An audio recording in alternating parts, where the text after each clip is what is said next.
avec Yes. C'est notre moment. Dites oui aux actualités dans votre journal TV. Transformez votre intérieur avec Zinda. Zinda, mon rêve se réalise enfin. Jumina, Tiago, Jumina, orange, fraise et coco, si parfum Marisa Caraza, Jumina, Mina Metamna. Manolotra ho anao ny vaovao. Salama tompoko, tonga soe tamin'ny Pegasus e. Zahay dia mamokatra kidoro vita avy amin'ny mosy. Tena mateza, voanja fiafy. Manolotra anao ny vaovao.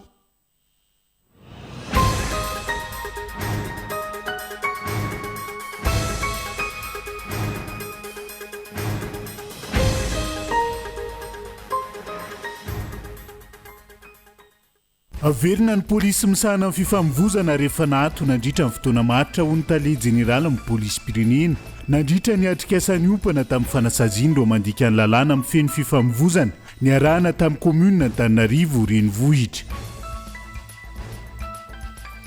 Mbola maro ireo teboka manjavozavo amin'ny fokoana andoha-pirenena ka takira ny itondrana fanazavana isiny mangarara amin'ny fomba fiasa sy ny vokatrandrasana ho ny mpanao politika. Mitotongana ny famokarana sy ny fanondranana kafe malagasy tao anatiny 20 taona mahery. Maro ny asa miandro ho fanatsaran'izany ka antony nandraisantsika anjara tamin'ny Fionambe ampandrosoana ny sehatra taty Afrika tany Marrakech. Mitaky ny sata manokana ho an'ny mpitsabo médecin conscient pour la refondation amin'izao fotoana izao. Tanjona ny amahan'ireo olana mianjady amin'ny dokotera sy hanomezana tolotra ara-pahasalamana saza ny vahoaka malagasy. Anovelany mikasany ampandoha hetra anjato ny tapitrisa $1 amin'ireo tarbi mitondra internet anaty ranomasina mandalo amin'ny Detroit d'Ormuz Iran. Lasibatra amin'izany ireo orinasa teknôlôjia lehibe amerikanina toy ny Google, ny Meta sy ny Microsoft ny antsiprian'izay.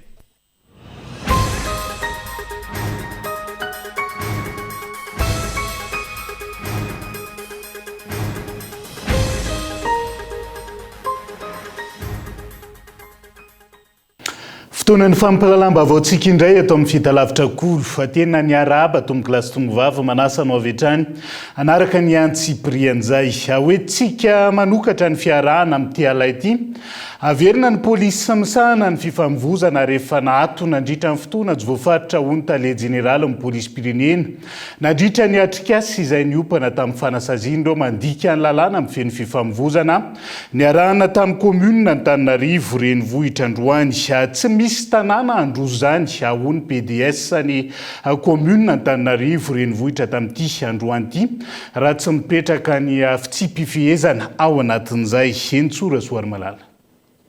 Tsy maintsy arahina ny lalàna, tsy afaka androsina oviana ny tanàna tsy misy fitsipika ifampifehezana. Hoy ny PDS Antananarivo nandritra ny atrikasany tanteray ny komuna niaraka tamin'ireo polisy pirenena teny amin'ny ENSP Ivato Androany.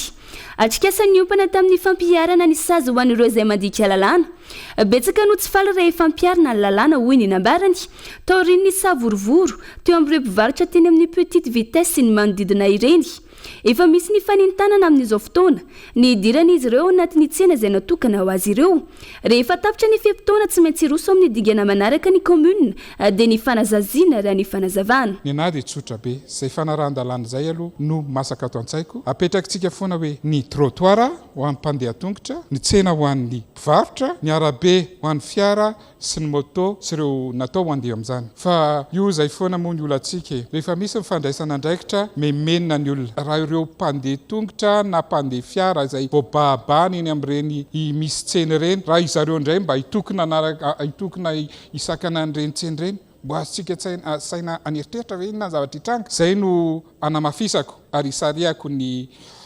vahoaka rehetra monina eto amin'ity tanàna ny Antananarivo ity. Aokontsika mba samy anaja sy ifampifehy amin'izay fanaran-dalàna izay satria raha tsy tanàna manana lalàntsika, raha tsy tanàna manana disiplinitsika aza mieritreritra fa androso. Tsy ankanavaka ny fampiarana ny lalàna tafiditra ao anatin'izany ny mpitandro filaminana hoy ny tale jeneraly ny polisy pirenena.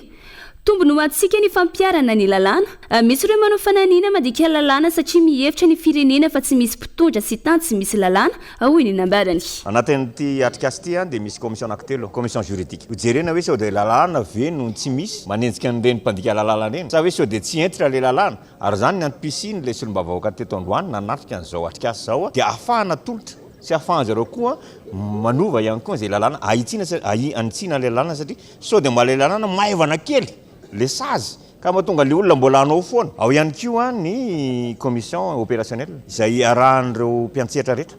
amin'ny fanenjehana zany mpandika lalàna rehetra zany de fahatelo moa zany commission sensibilisation mandeha foana zany le fisorohana misy zany nafandikan-dalàna tsy voatery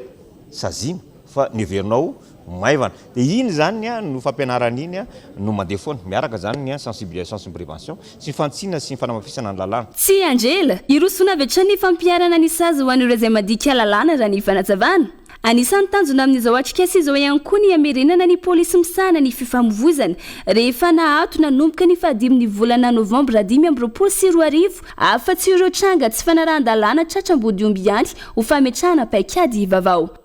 izay zany ny fandaminana ny tanàna indrindra ny eto Antananarivo renivohitra sy ny fandrindrana ny fifamovozana ihany koa fa misa telo indray ireo masovoan'ny Madagasikara vaovao hiasany velany araka ny fanindriana tao anatin'ny filakevitra minisitra Omaly voalohany masovoan'ny Madagasikara sady solotena maharitra eo anivo amin'ny firana mikamba no New York Rajarzafy Lanto faharoa masovoan'ny Madagasikara ny Allemagne Razafimbelo Alain Mananjary ary fahatelo masovoan'ny Madagasikara any Rosia Andriamanjato ny Yasina tafiditra ao anatin'ny politika ny fitondram-panjakana ny fisokafana moa zay ao anatin'ny fifandraisana Madagasikara amin'ireo firenena maneran-tany amin'izao fotoana izao fa mbola maro ireo teboka manjavozavo amin'ny fikaonan-doha-pirenena katakina ny tondrana fanazavana sy ny mangarahara amin'ny fomba fiasa sy ny vokatra andrasana ao anatin'izay ho ny mpanao politika androany amin'ny fanatanterahana ny fikaonan-doha-pirenena izay tsy tokony handeha anjambany raha tiana ny ampahomby azy ao anatin'izao vanim-potoana sarotra diavin'ny firenena izao andao rahantsika ny antsiprian'izay nankatoavy ny filan-kevitry minisitra Omaly ny fanemorana ny daty fanombohana ny fikaonan-doha-pirenena ho amin'ny fahatelo ny volana Jona 2024 mazava zay zao fa ny FFKM no mitarika ny fikaonan-doha-pirenena araka ny fanamafisany filohan'ny fanavaozana nandritra ny fiaonambe ny FFKM mampametra-panontaniana ny mpanara-baovao etsy akilany ny tena asan'ny ministera misana ny fanavaozana raha toka ny fikaonan-doha-pirenena izay dingana irosona amin'ny fanavaozana izay ho sahany ny FFKM ny fitariana azy miara-mahita irenitsikera sy fanakianana teo anivon'ny tambazotra sosialy Facebook manoloana ny tsy fahatomombanan'ny fanombohana amin'ny fikaonan-doha ka nampiakapeo ireo tanora nanamafy ny mpanao politika fa mbola maro ireo teboka manjavozavo ka ilaina fanazavana avy amin'ny tompona ndraiky misy lafin-javatra be deabe nge mbola tsy mazava amin'ny mpiray tanin-drazany ninonina resahantsika mahakasika an'ilay fikaonan-doha-pirenena dia tokony hanazava averiko tsara ny tompona ndraiky teo nisy ministeran'ny fanavaozana hoe inona marina le zavatra iverintsika atao sy tiana tongavana amin'ilay fikaonan-doha-pirenena sala amin'izay koa ny eo anivon'ny FFKM tokony isy fandrindrana zany io amin'ireo reo satria milen-tanina koa nge lay ampiray tanin-drazana mba havitrika amin'ilay fandraisana anjara milen-tanina koa izay reto avy ny dingana zavatra hodiniantsika amin'ilay fikaonan-doha-pirenena mba tsy handeha anjambany fotsiny ao amin'ilay fikaonan-doha-pirenena zay lafiny serasera zay aloha mila manaikitsika ny mpikarakara rehetrarehetra hoe mbola tsy ampy zay zavatra zay ka mila atevenina zany zay mba tsy ampinana ambolony ny mpiray tanin-drazana fananganana firenena valona sy mandroso no kendrena amin'izao fanavaozana izao ka tsy tokony isy ny kajikajy politika hanimbana ny fanatanterahana ny fikaonan-doha-pirenena raha ny fanazavana nen'ny filohan'ny fanavaozana zany dia mazava ny azy hoe tsy mitsabaka na influencer ny mpandray anjara mihitsy izy zany ao anatin'ilay fikaonan-doha-pirenena dia zay koa zany mametraka hoe tsika mpanao politika koa zany ny mpandray anjara rehetra ao anatin'ilay fikaonan-doha-pirenena dia tokony havela lavitra mihitsy koa zany ny kajikajy politika ao anatin'ilay izy fa ny tena tanjona dia ny hoe nisy fitakinana atao teny akanjana mpijoro an'izao fitondrana fanavaozana zao misy no efa tanteraka tamin'ny fitakina fa tsy vitsy koa ny tsy mbola tanteraka dia zay zany mieritreritra hoe reny zavatra tsy mbola tanteraka fa nitakina teny akanjy reny isan'ny tokony iadikevitra sy andraisana fanapahan-kevitra ao amin'ilay fikaonan-doha-pirenena reny ny tsy hiverenan'ny krizy intsony ny tanjona amin'ny fanavozana imasona ankehitriny takina noho izany ny ampiarana izay tapaka amin'ny fikaonan-doham-pirenena ialana amin'ny fomba hitantanana tsy mety teo aloha ho iatrany ny fanehoan-kevitra. Isan'ny dingana goavana izorana makany amin'ny fanavozana eto amin'ny firenena ny fikaonan-doham-pirenena fa eo ihany koa amin'ny fampiarana ny politika amin'ny fitsitsiana tokony ahena ny isan'ny delegasiona manatanteraka fididiam-paritra ataon'ny ministera tsirairay ialana amin'ny fandaniam-bola mpanjakana miompampana ho ny solombavam-bahoaka takina ny sin'ny mangarara sy ny fanaraha-maso ny volam-panjakana ka ny tedi-bola mpampandrosoana any amin'ny faritra no tokony ho jerena ny ampitomboana azy amin'izao fotoana izao. Rina fitiavana. Niteraka resabe sy fitsekerana maro teo any anivon'ny tambazotra sosialy Facebook tatoato ny fahamaroan'ireo delegasiona avy amin'ny ministera voakasika manatanteraka ny fitsidiam-paritra amin'ny fitokanana foto-drafitrasa na fahamana olana eny fotony na etsika samihafa tranga izay miteraka fandaniam-bola mpanjakana mioampapana hoy ny fanehoan-kevitry ny solombavambahoaka. Matetika misy ny déplacement ny ministère anankiray rehetra ohatra midina ny fotony ny ministère tombanana lafilavitra noho ny fisian'ny foto-drafitrasa any fotony. Zay tsy tokony jerena fa tsy maintsy jerena zay ho an'ny mpanatanteraka tokony jerena zay. Donc raha tegna izy tsy olo jiaby agnatin'ny ministère ny ministre reny tonga any ny ministre reny no andehany fa tsy ny ministère rehetrarehetra tsy piasan'ny ministère rehetrarehetra ka tokony hoe zavatra tonga ministre andeje anjay amaha olana jery inona ny olana amaha olana fa ny budget tokony avitany mamaha olana agny fotony de mbola lany déplacement ny équipe foana. Tombontsoany ny firenena ny tokony hompanany ny fandaniana ny volam-panjakana ka takina ny mangarahara isin'ny fitondrana tsara tatana fa adsompanantenana efa nitranga tamin'ny fitondrana teo aloha ny fandaniana fahatany ny volam-panjakana amin'ny fihetsiketsehana ivelany sy ny tsy lahara-pahameana ka tsy tokony hiverina intsony izany amin'izao fotondrano ny fanavozana izao. Ny fagnaraha-maso ny volam-bahoaka tsy atao hoe tokony fa tsy maintsy satria io tsy volam-pitondrana fa volam-bahoaka. Amin'ny maha volam-bahoaka izany tokony hitovy tantana io na ny avy agny avaratra na ny avy agny atsimo na ny avy agny antsinana na ny avy agny andrefana na ny avy fovoantany tokony hitovy tantana io ka zay mampiditra be tokony mahazo bebe fa zay mampiditra kely alinazy koa le kely fa ny tena ilainy vahoaka agny fotony ny raha nazy mamelogno izy ny raha vita Tananarivo aty tokony vita agny fotony. Mbola tsy tonga eny anivon'ny antenimieram-pirenena hatreto ny volavolan-dalàna amin'ny fenitetim-bolam-panjakana na sipantsina na ny LFR 420 izay isan'ny ivon'ny fotoam-pivoriana ka andrasana ny fahatongavana izany hoy ny fanazavany ny solombavambahoaka. Ity teti-bolam-panjakana ity izay tokony hifantoka amin'ny fampitomboana ny teti-bola isam-paritra sy ny fiahinan'ny sosialim-bahoaka ary ny fampiroboroboana ara-toekarena raha ny fitakian'ireo solombavambahoaka nitondra ny fanehoan-keviny hatrany. Iverenantsika ny vavaon'ny fifamvozana sy ny fampiaran-dalàna eto amin'ny firenena amin'izao fotoana izao. Isy opération manokana ataon'ny polisy-pirenena hanenjeny ireo mampiasa girofara sy cocarde tsy ara-dalàna izay mahazo vahana ankehitriny tsy n'olona rehetra no ekeny lalàna hampiasa azy ireny ka tsy andefitra ampitandro ny filaminana raha ny fanazavana. Andraisana fepetra ihany koa ireo nomena lalana hampiasa an'izany ho amin'ny tombontsoa manokana amin'ny fampiasana azy ireo zay tokony hijanona ho an'ny natokana azy ihany fa tsy hiatra hitatra ho amin'ny manodidina azy ireo ihany koa. Ndao rahantsika ny antsiprian'izay. Raha toaka ny filohan'ny Repoblika na ny filohan'ny mpanjakana sy ny lehiben'ny androm-panjakana ary ny praiministra ihany no voalaza ny lalàna tokony ampiasa sy ampiresitra ary hampaneny ny girofara sy afaka misongona eny amin'ny lalana dia betsaka ireo olona tsikaritra fa mampiasa azy io ho fitaovana fialana ao anatin'ny fitohanana. Voafaritry ny didy amandalàna ihany koa fa ny filohan'ny androm-panjakana sy ny mpikambana ao amin'izany androm-panjakana izany sy ny général amperinasa ihany no tokony hampiasa ny concarde na ireny marika saina kely apetraka amin'ny fiara hoentiny manampahefana ireny. Ny zavamisy indrairay na efa tsy ao anaty ilay fiara aza ilay tena ekeny lalàna dia mbola mijanona ihany ity concarde ity. Ohatra ny mpamily, ny fianakaviany na ny mpiara-miasa amin'ireo manampahefana ihany no ao anatin'ilay fiara fa mbola manararaotra mampiasa an'izany ihany izy ireo.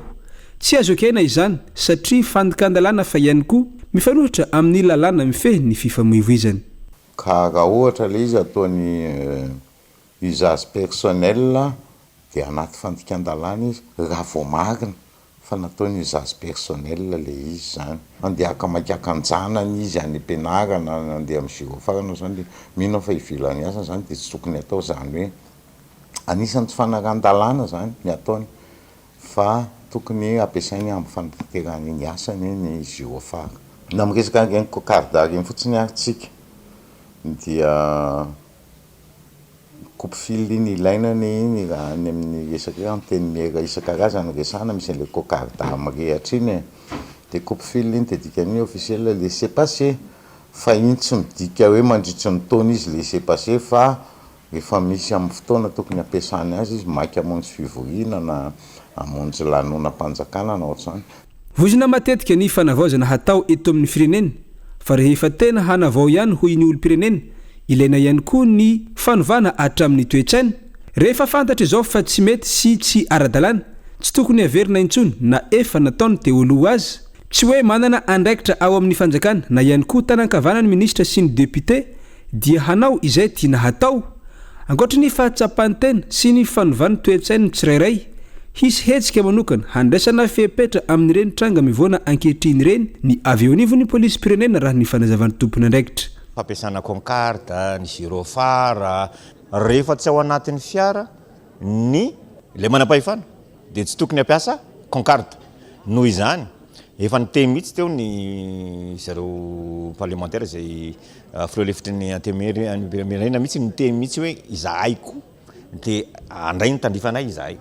dia eto zany dia mazava ho azy fa ho an'ny olona rehetra mpampiasa ny gyrophare eto atsika mangamba mampiasa daholo fa isy opération manokana mikasika an'ireny gyrophare reny ho an'ny concarde zay tsy tokony hampiasa azy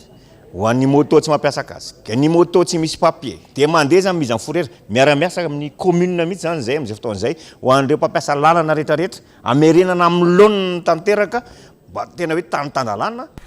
nazovana tato ato ny fampiasany fiaramaro ny gyrophare sy ny concarde eto Antananarivo sy ny manodidina hita izany mandritra ny fitohanany fifamoivoizana ka ampiasaina ho fitaovana fisongonana ny fiara fa ihany koa hialana amin'ny fitohanana na izany tsy hevina fa ankoatrin'ireo olona voalaza ireo ekeny lalàna eto amintsika ihany koa ho afaka mametraka ny concarde amin'ny fiarany ihany koa ny olona nomena fahefana manokana ka voalaza ao anatin'ny didim-panjakana ankoatr'izay afaka mampiasa ny gyrophare ambulance ny pompier ny fiara mitondra mpitandron'ny filaminana mpanao intervention na ny asavonjy-taitra na ihany koa izay misahana ny fandaminana ny fifamoivoizana ny fiara fitaterana gadra na ny convoi pénitentiaire ny fiara miady amin'ny lozam-pifamoivoizana na ny dépannage urgent rehefa manala ilay fiara amin'ny arabe izy ireny dia azony atao ny mampiasa izany eo ihany koa ny fiara miaro ny convoi manokana toy ny banky ny vola na ny entana saropady ary ihany koa ny fiara nafadin-tseranana rehefa misy opération na ny escorte tokony entitra ny fanaramaso sy ny fanentanana ary ny fandraisana fanapahan-kevitra momba izy ireny ho fanajana ny lalàna sy ny aradrarina tsy hisy any fioram-pefy angeny zany mba tsy ho ela ny fandraisana fepetra ao anatin'izay ka samby iomana ny rehetra ka hiena ny gabraraka samy hafa ao anatin'izay fa ny enatrany ihany koa ny famokarana sy ny fanondranana kafe tato anatiny 20 taona mahery antony fahanterany kafe io ihany koa ny tsy fampiny fanofanana ara-teknika ho an'ireo mpamboly eto amintsika ary ny tsy efisiny ny toeram-pambolena zanakazo moderna sy ny maro hafa amitako fampiasam-bola goavana sy fanavaozana ara-pambolena ny famelomany ity sihatra ity ka antonina andraisantsika anjara tamin'ilay fionam-be iraisam-pirenena momba ny fampiasam-bola ho an'ny fampandrosoana ny famokarana kafe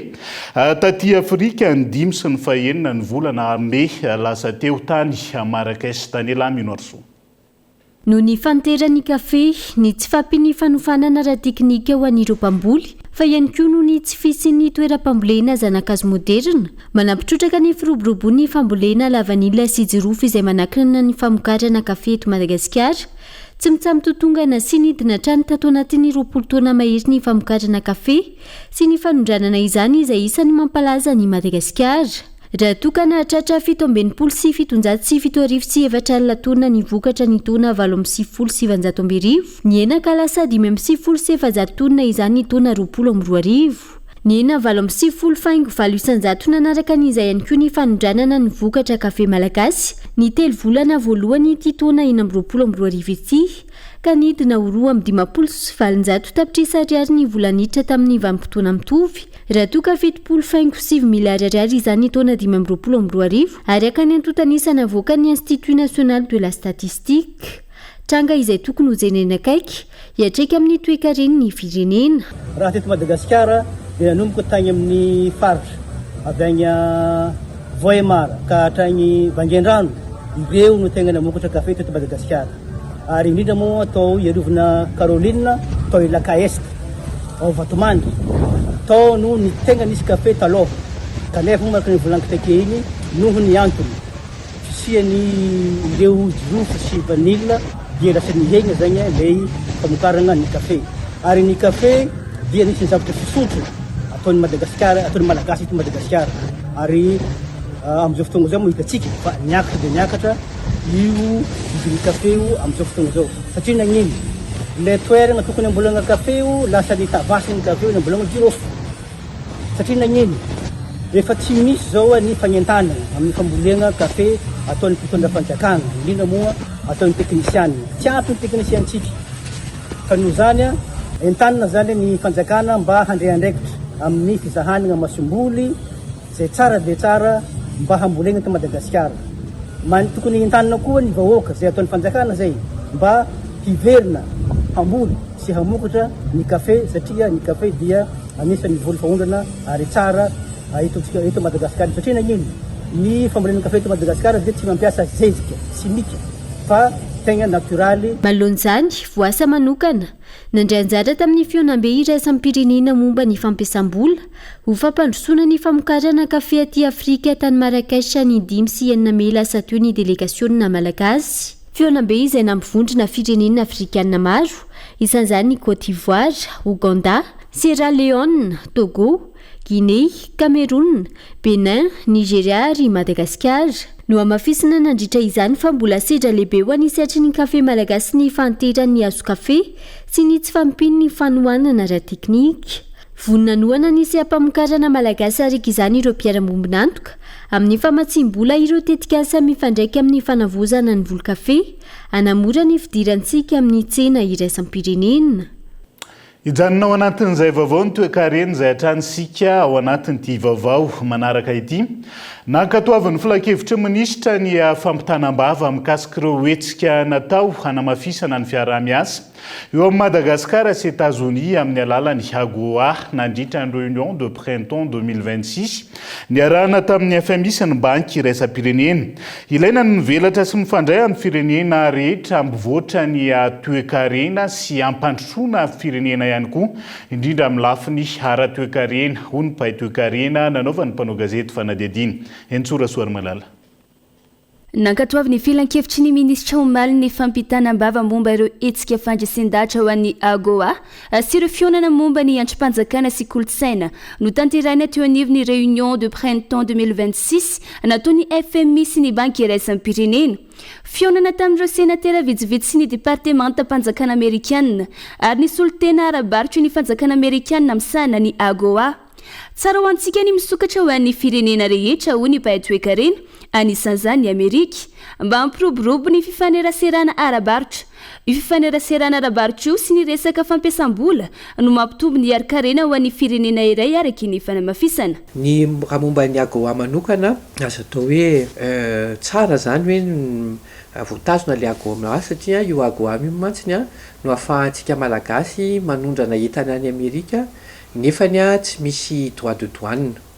De noho n'izay hoe tsisy droit de douane zay zany de be da be ireo orinasa lehibe eto amintsika izy manao ny akanjo de aveo le zavatra alefany any États-Unis zany. De zay zavatra zay miteraka asa be da be moa zany amin'ny zone franche. Ny tena tsara aloha de hoe tsy mijanona amin'ny fanondranana textile ihany ny fiaraha-miasa amin'ny Amerikanina fa tokony koa hoe ireo zavatra tokony zavatra maro zany no vokarintsika dia afaka alefa satria ny tsenany amerikana mantsy tsena ngeza be mihitsiny ka raha mahazo marché antsika dia afaka hoe tena betsaka zany ny tombotsoa asika amin'izay. Ny haiko fa nisy fivoarana sy ezaka nataon'ny gouvernemanta malagasy mikasika ny fitantanan-jara-panjakana ny lafi ny fahafahana mifaninana ary ny mangarahara ireo solotena avy any Amerika araky ny filakevitra ny minisitra hatrany ary nanamafy fa manana lanjany lehibe ny sehatry ny lamba sy ny industria mba hamoronana asa eto Madagasikara. Asa vita no ahafahana mamantatra fa tsara tantana ny volam-panjakana raha ny fanamafisana hatrany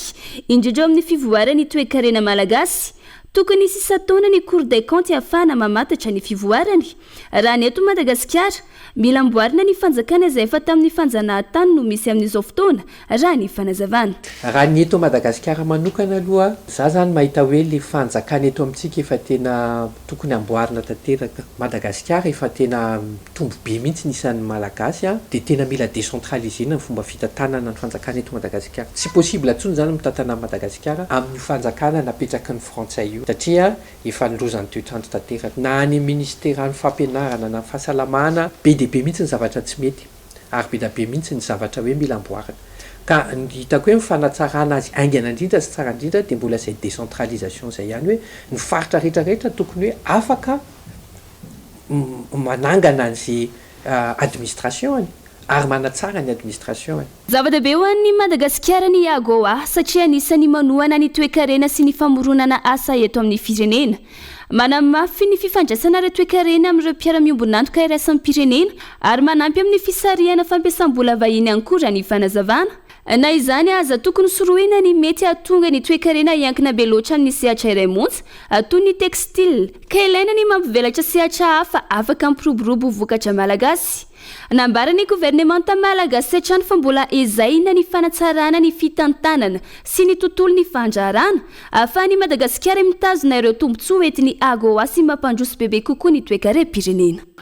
Mivory teto Madagasikara ny fanakaloso sy ny adihevitra momba ny fampandraisana anjaran'ny tanora amin'ny raharaham-pirenena amin'ny ankapobeny amin'ny Parlement régional des jeunes de l'Océan Indien androany. Atolotra izy ireo ho an'ny fahefana mpanao lalàna sy mpanatanteraka ny fehi-kevitra tapaka izy ireo ho manan-kery aty amin'ny ranomasimbe indiana raha ny fanazavana Kabain Loa. Nanatanteraka fivoriana teny amin'ny antenimieran'ny pirenena Tsimbazaza niaraka tamin'ireo solomavambaoaka malagasy ny Parlement régional des jeunes de l'Océan Indien avy eo ny voamerany ranomasimbe indiana na ny COI fionana izay nandinihina sy namolavolana sosikevitra momba ny fandraisana anjaran'ny tanora ny firovana an-dranomasina ho an'ireo firenena mpikambana eo anivon'ny COI ary ny fomba fampidirana ny tanora hoeny amin'ny sehatra samihafa aty amin'ny ranomasimbe indiana teo ihany koa ny momba ny fitantanany raharaha mpanjakana ka nankatoavin'ireo solombavambaoaka tonga nivory izany tolo-kevitra izany. Résolution ny nataony andramo zany dia misy anampikarazany ny anankiray mikasika ny inclusion des jeunes atao amin'ny inclusion des jeunes sy dialogue intergénérationnel atao amin'ny commission des personnes dia ny atao amin'ny commission des espaces sahana kokoa momba ny sécurité maritime sy ny inclusion sy insertion ny jeunes koa anatin'izay lavitra izay dia ny étape manaraka moa zany zao dia andefa ny reny résolution nataonay reny any amin'ny assemblée any amin'ny assemblée parlementaire sy any amin'ny ministère izay ahafahany andefasana anazy zany hoe nidingana manaraka entina atao document de plaidoyer zany le izy any amin'ny ministère any amin'ny association any amin'ny organisation internationale zany hoe tsy hajanonahitra eo amin'ny nifanay fotsiny fa entina ampiakarina mihitsy mba ahafahan'ny feo amin'ny tanora tonga eny amin'ny ambara tonga ambony kokoa. Ity rafitra ity izay ahitana mpikambana tanora misy 30 avy amin'ireo firenena 5 dia i Madagasikara, Maurice, Seychelles, La Réunion ary Union des Comores izay toanany voamerany ranomasimbe indiana vondrona ahafahany tanora aty amin'ny faritry ny ranomasimbe indiana haneho ny hevitra amin'ny feo miray iny hisy fiantraikana amin'ny fanapahan-kevitra nasionaly sy ny isam-paritra ary ny irasan'ny pirenena izay isy fiantraikana amin'ny hoaviny sady ampiroborobo ihany koa sy hanamafy ny fandraisan'ny anjara mavitrika amin'ny demokrasia. Hiditra ho anaty dokam-barotra fovetivetsika ny fakakevitra regionaly ho an'ny tanora tao Antsirabe. Eo ihany koa ny sata manokana na statut particulier ho an'ny mpitsabo eto Madagasikara izay nangatan'ireo fikambanan'ny firaisampom-pirenena amin'ny sehatra ao anatin'izay ao anatin'ny tapany faharoa ny fampahalalam-baovao no anarahantsika ny Antsiprian'izay. Aza misaraka amin'ny ary.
Top, faire la différence. Sy mandray fandrina mila fandrina vaovao tsika ahoana ny atao fa mbola tsapy ny volakasitsika amin'izao tsy olana izany pas de cash pas de souci nividiana entana an'io aloavo tsikelikely hatramin'ny 3 volana miaraka amin'ny facilité de paiement mirindra ao amin'ny Cosmos irery ihany ny fahany olana izy mianakavy miaraka amin'ny facilité de paiement mirindra ary ianao ihany koa pas de cash pas de souci miaraka amin'ny facilité de paiement mirindra eny amin'ny magasin Cosmos manerany Madagascar azadino miaraka amin'ny facilité de paiement mirindra tsy olana nisy fananam-bola eny eo mividiana entana an'io ary aloha tsikelikely mandritra ny 3 volana miaraka amin'ny mirindra tanteraka ny fikasanao Tiago Jimina mangala etaetanaka manala etaeta itanao mpivatraretraretra meilleure qualité mitondra vitamine C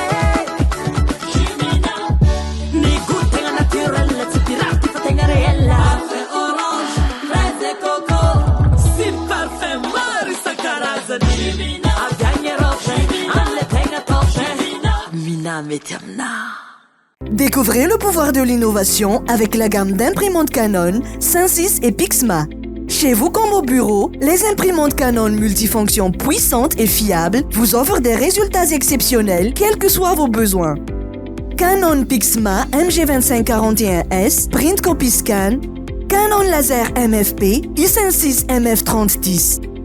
Les impressions Canon, des impressions meilleures que l'original. Canon, fiabilité, innovation, qualité. En vente chez Cosmos.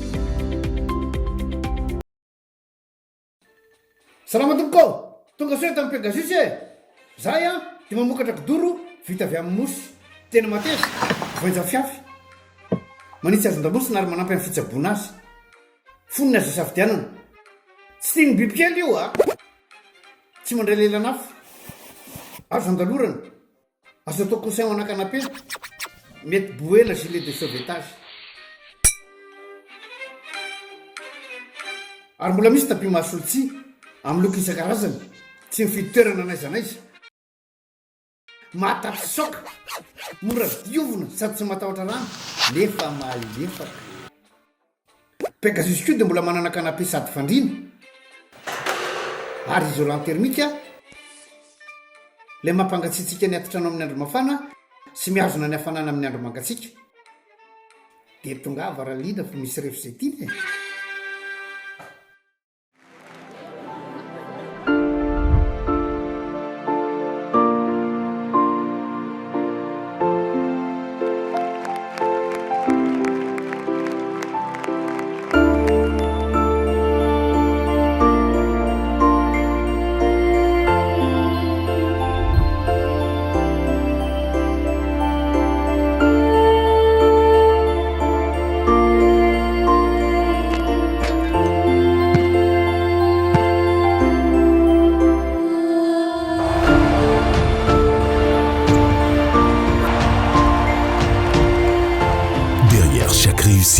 il y a une maman. Vous aussi, partagez le fruit de votre réussite en faisant plaisir à votre mère. Choisissez le meilleur des cadeaux pour elle chez Cosmos. Chez Cosmos, on s'occupe de vous, on s'occupe de tout.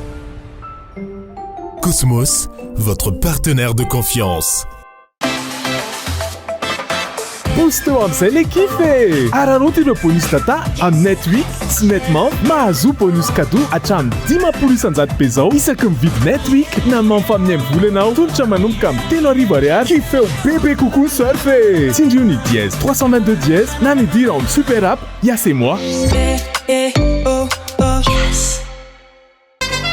Cosmos ouvre son 9e magasin à Tana. Grande ouverture de Cosmos Sanjar dans l'enceinte du Scodin. Du 21 au 23 mai, promo spéciale ouverture de Cosmos Sanjar avec des remises allant jusqu'à 70% sur certains produits. Oui, des remises allant jusqu'à 70% sur certains produits. Uniquement chez Cosmos Sanjar dans l'enceinte du Scodin. Stock très limité. Premier venu, premier servi. Cosmos, votre partenaire de confiance.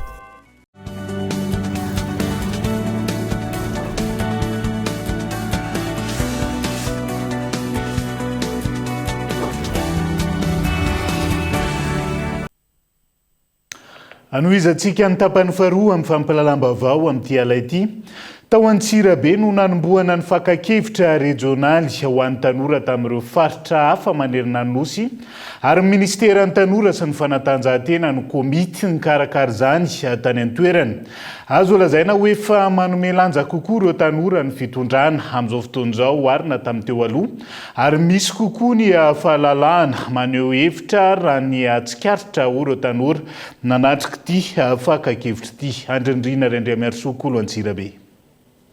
Natomboka androany alarobia faharoapolo ny volana May 2024 teto amin'ny renivohitry ny fatrifakinakaratra ny fakakevitra regionaly ho an'ny tanora. Efa nisy ny fakakevitra izay natao teny anivon'ireo commune sy district ary dia izao natambatra tamin'izao fakakevitra regionaly izao izay notanterahana teto amin'ny tranoben'ny kolontsaina Ankonakaratra teto Antsirabe. Ny fatrifakinakaratra no nanomboana ny fakakevitra regionaly ho an'ny tanora manerana ny nosy ary ministeran'ny tanora sy ny fanatanjahantena no komity mpikarakara ity fakakevitra ity. Teboka maromaro no asiana fijerevana manokana mahakasika ireo tanora ao anatin'ny 2 andro. Tanjona hoy ny taleparitra ministeran'ny tanora sy ny fanatanjahantena eto fakinakaratra ny fankakevitra ireo tanora avy eny fotony ary tonga amin'izao fankakevitra regionaly izao ary atao anatin'ity fankakevitra regionaly ity no ifidianan'ireo tanora izay isolotena sy hitondra ny tenin'izy ireo any fankakevitra nasionaly. Fa satria fakakevitra avy any fotony tandrotsika dia nisy tokoa ny tany amin'ny commune sy ny tany amin'ny district. Ireo soloteny commune no niakatra teo amin'ny district dia natambatra izay fakakevitra rehetra izay dia ny avy any amin'ny district indray no entina makaty amin'ny regional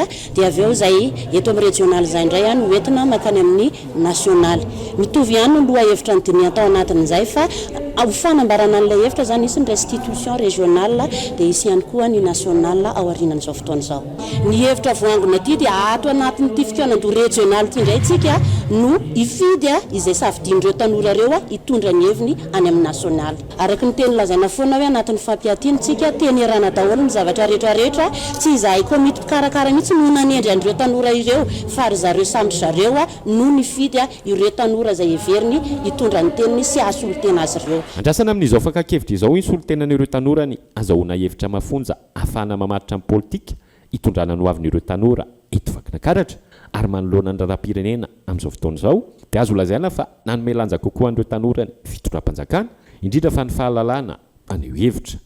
Raha ny taorian'ny tolona sy ny amin'izao fotoana izao zany dia hita nisy etaeta kely izay voatanteraka ihany satria naniry izahay raha nisy ny hoe concertation nationale ho an'ny rehetrarehetra izay ny fondation ny karakarana azy dia nangataka manokana ny mba hisininy ho an'ny tanora dia tanteraka tokoa zany ankehitriny dia isorana ny ministère ny jeunesse sport zany nandray an'izay etaetana izay. Ho anay amin'izay ny grec moa dia mipetraka ho zoko foana izay ho an'ny zanizada ary mampianatra izay mba kely anananay azy ireo amin'ny torohevitra izay tokony hoentina fa tsy mijoro foana izay hoe tsy amin'ny alalan'ny fidinana an-dalambe tsony no hoentina anavotana ny firenena amin'izao fa raha misy ny olana dia alao manantona an'ilay tompona ndraiky satria tsika efa jereniny eo amin'ny fitondrana manokana hoe manana zo hiteny sy ny hevitra tsika dia raisiny zareo tsika dia noho zareo tsika tahaka izay efa misy amin'izao. Araka izany dia haritra 2 andro ity fankakevitra regionaly izay atao eto amin'ny renivohitry ny fatrifakinakaratra ity ary ireo tsaokevitra izay tapaka ao anatin'izao fankakevitra izao no entina mandrafitra makany amin'ny fankakevitra nasionaly. Mitoetrany raha matahora sy ny fandrodanana atao amin'ny asa fanorenana sy ny fanajarian'ireo tany voatotra eny amin'ny faritra laniera mamokatra secteur 12 amin'izao fotoana izao. Indroa miantoana izao tao anatin'ny 3 andro no nahitana fandrodanana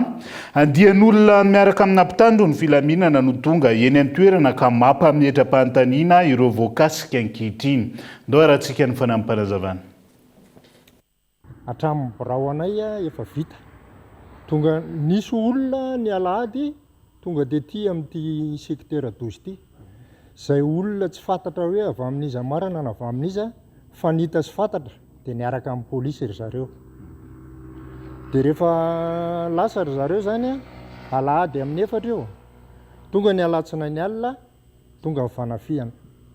Ka tsy fantatra marina hoe olona mpanafika ve ireny sa mpitondra mpanafika sa izy ireny. Fa marihana eto ilay polisy avaiza zany ireny. Dia nizay ny zavatra niseho potika indray ilay foto-drafitrasa izay efa natsangan'ilay olona mipotehana tamin'ny voalohany mbola natsanganay dia mbola nravana indray izy alina. zay fitohizan'izay zany moa dia fahatsapahana azy a dia raha matahory iza moa ny ambadika izany ireo mpangala tany sy mafia ireo ihany ny ao ambadika izay tsisy afa-tsy ireo zany zay miady aminay andro manalina efa ady mariana eto a fa ty ady ty efa mataona amin'ny maro tena mataona amin'ny maro ty ady ty dia misy olona zany efa fantatra sy haino anarana foana ao ambadika ao dia ireo ihany ny henonay sy fatapatatray amin'izao hoe ireo ihany le izy ka zay no angatahanay amin'ireo manam-pahefana maefa sy ny filoham-pirenena ny prime ministre ny ministra mba hijery akaiky fa efa be loatra le fitaranana nefa tsy hita le fandraisan-tanana ho an'le vahoaka manamarika ny fahatelopolo taona ny forona ny orinasa assistance plus amin'ity taona 2024 ity ho fanamarian'izany indrindra misokatra eto ao amin'ny tanàna ny Toamasina amin'ny fomba ofisialy Labo Plus Toamasina ao Ambalamanasy toerana fanaovana analizy médicale rehetra ilaina misehatra ny fitsaboana izy io ary manaraka ny fenitra tadiavina iraisam-pirenena tsy ambaka ny misy amin'ireny vohim-paritany hafa izay Brudoraseta Toamasina. Amonjena ny ainy marary indrindra amin'ny tranga maika misokatra andro manalina 20 ora ao anatin'ny 7 andro ny laboratoara na ny Labo Plus ao Ambalamanasy Toamasina izay tafiditra ao anatin'ny fankalazana ny 70 taona ny jorony ny fahavitian'ny ekipa sy ny fahafahan'izy ireo mandray an-tanana amin'ny fotoana rehetra no hery lehibe ho an'ity ivitoerana vaovao ity. Ty Labo Plus eto Tamatavy ity zany dia laboratoire fahatelo amin'ny assistance plus zany hoe any Antananarivo misy afoibe any assistance plus any misy laboratoire d'analyse médicale any Majunga misy laboratoire d'analyse médicale dia avalazaiko teo ty zany no fahatelo natsangany assistance plus manerana ny Madagasikara. Ny tanjona amin'ny fametrahana ny Labo Plus eny fa na ny assistance plus manerana Madagasikara dia ny fanakaikezana ny vahoaka fanakaikezana marary mba hahafahan'ny marary misitraka tolotra ara-pahasalamana avolenta sy ataoko hoe takatry ny besin'ny maro. Tsy voatery miandro andro maromaro intsony ny mponina ao Toamasina vao mahazo ny valin'ny fitiliana ara-pahasalamana. Ny Labo Plus dia mampiasa fitaovana ary fomba sy manaraka ny teknôlôjia avolenta izay miantoka amin'ny valin'ny fitiliana azo antoka tsara ary vokatra mivoaka ao anatin'ny fotoana fohy. Eo ihany koa ireo ekipa mpitsabo sy teknisianina matianina. Ny analyse zany afaka atao ato dia misy ny atao hoe le analyse courante na le hoe fa mahazatra reny fakana ra fakana lio na fakana pipi ihany koa dia afaka manao an'ireny analyse reny zany Labo Plus. Ny atao hoe tombony sy mampiavaka kely an'ity Labo Plus ty dia afaka manantona ty ny marary na fianakaviany fa afaka ihany koa izahay zany hoe ny infirmière na ny infirmier any Labo Plus no manantona any an-trano na any amin'izay toerana misy an'le marary mety ho trano io mety ihany koa io toeram-pitsaboana misy fiara-miasa azo apetraka amin'izay lafin'izay dia afaka manantona any ny infirmière anay manao ny prélèvement dia entina aty atao ny analyse alefa amin'ny mailaka na amin'ny fomba hafa sécurisé ny valin'ny analyse. Ny tombony amin'izay dia mba hanafaingana ny fahazahoan'ny marary ny valin'ny analyse ahafahana mandroso amin'ny fitsaboana. Ny laboratoire Labo Plus ao Toamasina dia ezaka lehibe anatsarana ny hoavy mamirapiratra eo amin'ny sehatry ny fahasalamana. Tsy fitaovana vaovao fotsiny ihany no hita ao Ambalamanasy fa tolotra feno fitiavana, aingana ary azo antoka ho an'ny fianakaviana rehetra satria ny fahasalamana no ambony indrindra sy ny arena sarobidy ka vonina ny Labo Plus sy ny assistance plus hiara-entana aminao isan'andro. Takina ny sata manokana na statut particulier ho an'ny mpitsabo eto Madagasikara ho ny teo anivony fikambanany firaisamonim-pirenena mivondrona ao amin'atiny MCR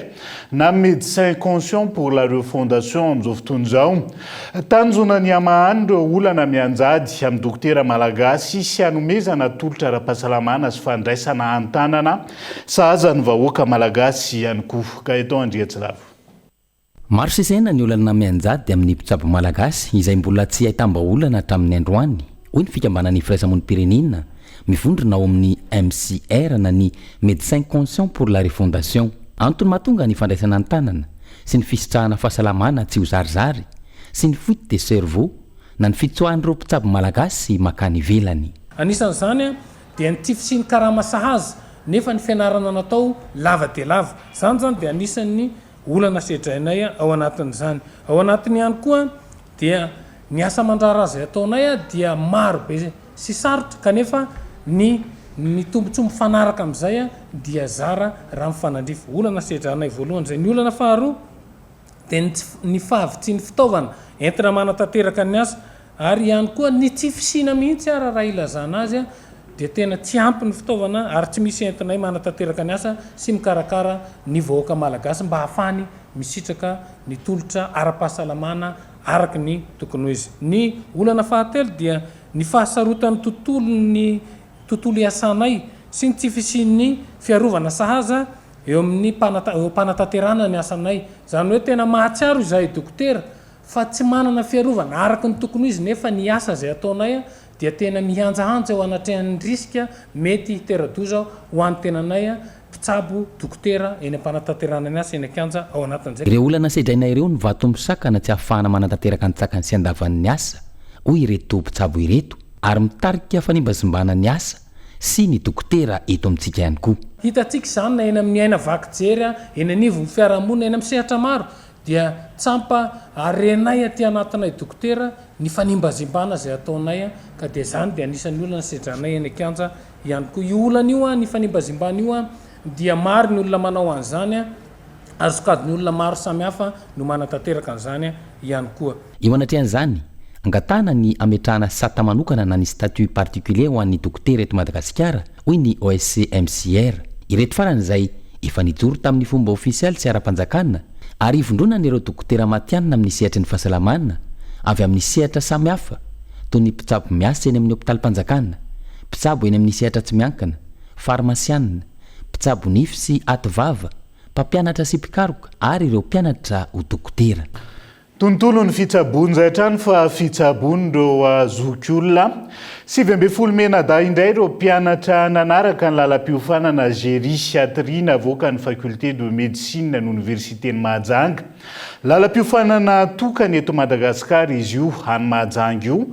ka nampisy ireo manampahaizana manokana mifandraisana antanan'ireo zokiolona marefo ara-pahasalamana ireo mpianatra nivoaka tamin'ity andiany faharoa ity Christian Andriamieri Kolomajanga mba ahafahana manome kalitao fitsabona tsara sy manaraka ny fenitra ara-pahasalamana ho an'ireo zokiolona eto Madagasikara najoro ny ivotera-piofanana gériatrie eo anivon'ny université ny Mahajanga faculté de médecine ho an'ireo mpitsabo efa miasa andiany faharoa misalotra anarana zotra izy 7 mianada vao navita fiofanana ireto manana na fahaiza manao manokana eo amin'ny fandraisana an-tanana ireo zokiolona marefo ara-pahasalamana fisaorana n'Andriamanitra no ny fahatotosany izao lanonana izao ary misaotra manokana koa ny fitondram-panjakana izay misy ny ministera ny fampianarana ambony sy fikarohana ara-tsiasa sy ministera ny fahasalamam-bahoaka satria matoa misy izao lalam-piofanana makasika ny gériatrie zao eto anivo ny faculté de médecine eto Mahajanga dia no ny fiaramiasa eo anivon'ny fitondram-panjakana izay hanampy hanatsara ny amin'ny fandraisan-tanana ny fahasalamany ireo zokiolona manerana ny Madagasikara ary ny faculté de médecine eto Mahajanga dia ny tsinjo manokana izany lalam-piofanana zany satria sarotra ny fitsabona ary maro ny traikefa zay nomen'ireo mpampianatra azy ireo nandritra ny heritaona zay nianarana teto anivon'ny université ny Mahajanga mitaky fahaiza manao sy fikarakarana manokana ny fandraisana an-tanana ireo be antitra tsy salama hoy ireto mpitsabo vita fiofanana ireto ka ny fisiany izao lalam-piofanana gériatrie eto amin'ny université ny Mahajanga izao no manamafy sy mampitombo ny fanatevenam-pahalalana ho tombontsoa ny fahasalaman'ireo zokiolona mampisapahaizana ary fahaizana vaovao koa moa ny gériatrie izay spécialité médicale hafa mihitsy ny mbola tsisy eto Madagasikara dia aty amin'ny faculté de médecine Mahajanga no nanovozana an'ilay fahalalana. Isika malagasy betsaka ny be antitra hitanay amperinasa manano sarotra mandray tanana ny zareo dia te hanentana an'ireo namana rehetra dokotera tongava mandrato fahaizana aty Mahajanga ary indrindra ny gériatrie satria efa miabetsaka ireo ray aman-drentsika ireo dia mba voaray an-tanana ara-dalàna kokoa raha hoe minavita fianarana. Avolenta ny fampianarana satria araka izay lazaina izay ifandombona ny mpampianatra izay efa zahatra raha eto toerana sy manam-pahaiza eto toerana ary ampian'ireo mpampianatra avy any ivelany ny fampianarana tena avolenta ary lazaina fa manaraka ny fenitra raisam-pirenena satria ireo fampianarana izay zavatra nianaranay dia rehefa manaraka n'ireny concours na UVC any andafy ianao dia tena ilay zavatra nianaranay mihitsiny no mivoaka amin'ireny examen ireny. Mila fampiovarana ny fitsaboana ireo zokiolona eto Madagasikara na amin'ny lafina ara-pitaovana eny anivon'ny toeram-pitsaboana na eo amin'ny fahaiza-manao manoloana ny fandraisana an-tanana azy ireo, indrindra fa ny ahafehezina ny fikirakirana ireo fitaovana enti miatrika ny fitsaboana. Manaraka toetrandro ny tontolon'ny fitsaboana maneran-tany, tsy latsa-danja amin'izany ny kalitaon'ny fampiofanana no rantoviny ireto mpitsabo manokana ho an'ny fahasalaman'ny zokiolona eto Madagasikara ireto. Ireo vaovao nisongadina natao amin'ny page Facebook ny vaovaon'ny Kolo TV tamin'ity androan'ity indray no ndao arahantsika vetivety. Tsara rano ambany Mahajanga naratra no tsatohan'ilay ray mpianakaviana tamin'ny antsy ny vadiny sy ny zanany roa vavikely. Raha ny nambarany manodidina efa nisaraka izy mivady ireo ka nisitaka ny tokantrano nandritra ny efa-bolana ilay vehivavy niaraka tamin'ny zanany. Avy eo nifindra niaraka nipetraka tamin'ny rahavavy ny tao tsara rano ambany. Ny talata 7 Mei ariva lasa teo anefa ny ariva no tafian'ilay rangahy no tereny hody ilay vehivavy saingy tsy nanaiky ity farany. Nikasa hitsoka iafina ilay reny mpianakaviana saingy nenjeny. Avy eo no tsatohany tamin'ny antsa rehefa tratrany tao anelakelan-trano. Toy izay ihany koa nahazo ireto zaza roa vavikely rehefa niverenany sy avy no idiny tao amin'ny trano. Voalaza fa tonga ra-potoana ny polisy pirenena rehefa voasambotra koa ilay ray nahavandoza. Manaraka fitsaboana kosa ireo niarany ny herisetra. Fanabeazana manodidina ny 320 miliara ariary ny teti-bola voahomana ho an'ny dingana faharoany ny FCE na ny Fonds commun de l'éducation taona 2024 ka sehatra maro no hisitraka izany raha ny fanazavany teo anivony ny ministera ny toe-karena sy ny fitantanam-bola. Ao anatin'izany ny fanamboarana ny fanarenana ny fotodrafitrasa ara-pampianarana, fanomezana fitaovana informatika, fanakasokojakoja ho an'ny sekoly ary tolotra teknika isan-karazany. Akoatra ny tsenam-barotra, hositrahan'ny vahoaka koa ny fanatsarana ny kalitaon'ny fotodrafitrasa sy ny tontolon'ny fampianarana, ny fanamorana ny fahazon'ny mpianatra sy mpampianatra fitaovana manaraka ny toetrandro, famoronana asa sy fampiroboroboana ny orinasa eto an-toerana, fampidirana ny vantana ny vola sy ny tombontsoa ao anatin'ny toe-karem-pirenena ary ny fanamafisana ny mangarahara sy ny fitovinjo amin'ny fahazona ny tsenam-barotra. Allemagne 770 tapitrisa euro natokana amatsiana herinaratra ho amin'ny tontolo ambanivohitra eto Madagasikara. Omaly talata 7 Mei 2024 no raisin'ny ministry ny angovo sy ny akoranafo Radonirina Luka Rabiarmanga ny masovony Allemagne Olivier Knoerich niaraka tamin'ny solitena ny sampandraraha Allemagne misahana ny fiaraha-miasa ara-teknika na ny GIZ sy ara-bola ny KFW. Nandritra izany no nandinihana sy nametrahan'ireo dingana hanafanganana ny fanatanterana ny tetika asa misa telo mahakasika ny fampidirana herinaratra ny ambanivohitra izay ataony amin'ny faritra avaratra atsinanan'ny Madagasikara raha ny fanazavana. Tafiditra ao anatin'izany ny fametrahana tobo famokarana herinaratra avy amin'ny rano ao Bealkoloko izay manana tanjaka 20 megawatt ao amin'ny faritra Zava. Tokantrano misa telo alina no kendrena ho voakasika ireo tetikasa. Ho an'ny Tenitosy nalalaka toy izao tamin'ny sary izao ny lalana ny maraina teo. Gaga ny mponina Tenitosy fa nalalaka ny lalana ny maraina teo raha toka fitohanan'ny fifambozana tsy hifankahitana no nisy isanandro. Velom-pisarana tamin'ny rapitandro ny filaminana sy tompona andraikitra nametraka ny lamina vaovao araka izany ireo mponina sy mampiasa ny lalana eny an-toerana. Antenan'izy ireo no hitohizana izany fa tsy andro any ihany. Hiran'olona novaina tamin'ny IA voarara ny fandefasana azy amin'ny haino aman-jery. Manoloana ny firongatry ny fiparitahan'ny hiran'olona namboarina sy novaina tamin'ny alalan'ny IA na ny intelligence artificielle na ny haranita-tsaina voatr'olombelona dia nanao fanambarana tamin'ny alalan'ny OMDA na ny ofisy malagasy miaro ny zon'ny mpamorona ny ministera serasera sy ny kolotsaina fa tsy ara-dalàna ny fanaovana izany no tsy fahazona alalana sy fankatoavana avy amin'ny tompony ny sanganasa. Azo enjehana araka izany ireo izay manao izany. Fanampin'izay koa tsy maintsy manamarina izay niavin'ny sanganasa ihany koa ny haino aman-jery mialohan'ny hamoahana azy ampabe maso izay tsy maintsy manaja ny zon'ny mpamorona raha ny fanazavana. anyvelany mikasampandoetra njato ny tapitrisa dolara amin'ny rotarby mitondra internet anatin'ny ranomasina mandalo amin'ny Détroit d'Ormuz Iran amin'izao fotoana izao. Isan'ny lasibatra amin'izany ireo orinasa teknôlôjia lehibe amerikanina toy ny Google, Meta sy ny Microsoft. Farafahakeliny tarby internet miisa fito no mandalo amin'ity lakan-drano stratéjika ity ka heveriny manam-pahefana irany ihany na oloaranim-bola vaovao mety hitondra vola be ho an'ny fireneny zany tranga izay isy fiantraikany amin'ny famatsiana internet sy mifampitana angon-drakotra maneran-tany raha toka tanteraka mikasika izay. Izay ihany koa no entintsika misaraka amin'ity ality ankasitrahany ianao nanaraka ny fampahalalam-baovao hatramin'ny farany manam-pitafa ao amin'ny raha-pitondra ary tomboky lasy tombo vavy veloma tompoko.